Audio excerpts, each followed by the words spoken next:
Working in confined spaces presents unique risks, making occupational health and safety paramount.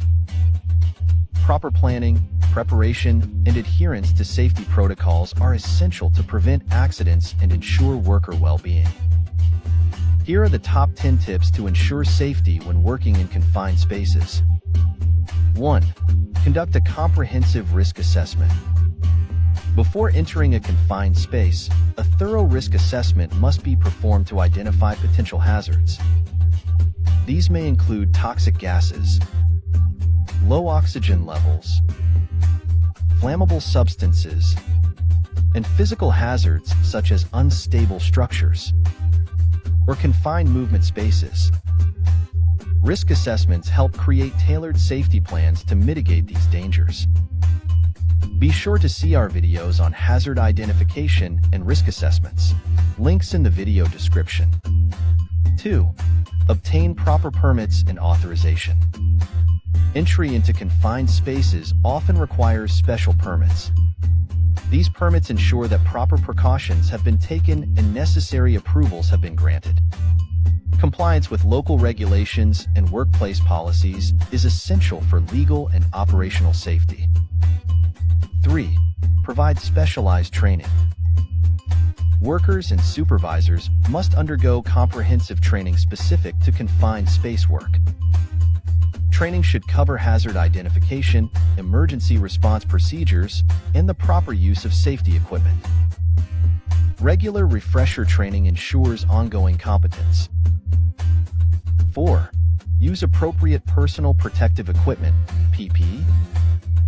PPE, including helmets, gloves, respirators, harnesses, and protective suits, must be worn as required. The specific type of PPE depends on the identified risks within the confined space.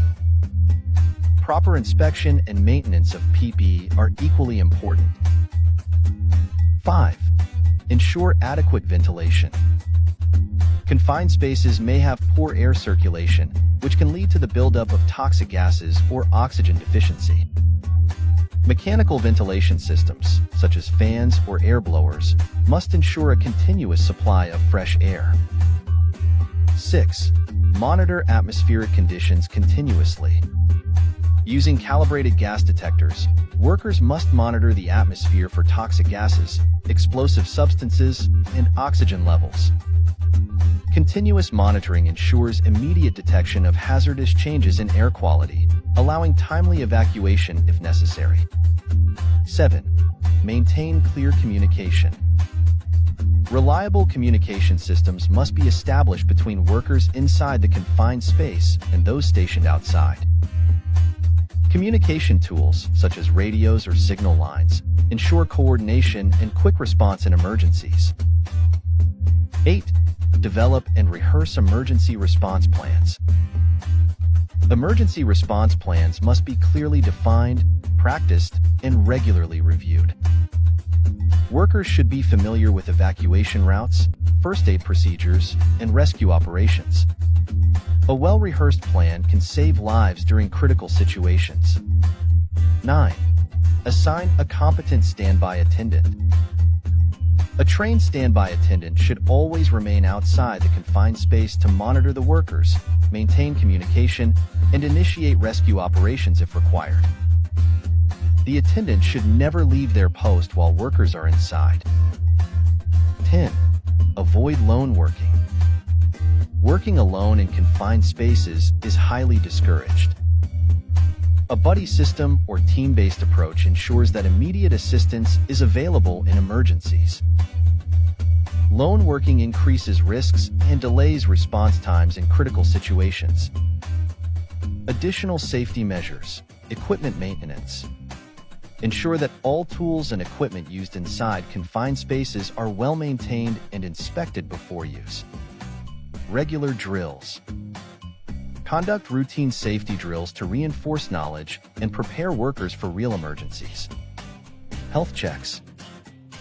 Workers should undergo medical assessments to confirm their fitness for confined space work, particularly for heavy PPE tasks. Conclusion. Working in confined spaces requires a proactive approach to occupational health and safety. Proper planning, risk assessments, specialized training, and adherence to safety protocols are key to minimizing risks and ensuring worker safety. By implementing these top 10 tips and fostering a culture of safety awareness, organizations can effectively protect their workers and comply with regulatory requirements. Safety is a shared responsibility. Stay prepared, stay vigilant, and stay safe.